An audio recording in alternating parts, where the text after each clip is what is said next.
bulletin. For the following county, Crawford, Pennsylvania. The National Weather Service in Cleveland has issued a severe thunderstorm warning for southeastern Erie County in northwestern Pennsylvania, northeastern Crawford County in northwestern Pennsylvania, until 7:30 p.m.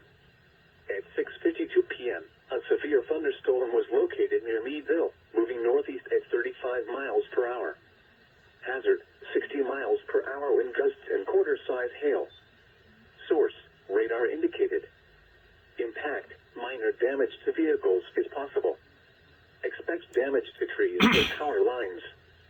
Locations impacted include Meadville, Union City, Cambridge Springs, Riceville, Lincolnville, Canandaigua Lake, Guys Mills, Sagertown, Blooming Valley, Townville, Spartansburg, Venango, Elgin, and Woodcock. For your protection, move to an interior room on the lowest floor of a building. Torrential rainfall is occurring with this storm and may lead to flash flooding. Do not drive your vehicle through flooded roadways.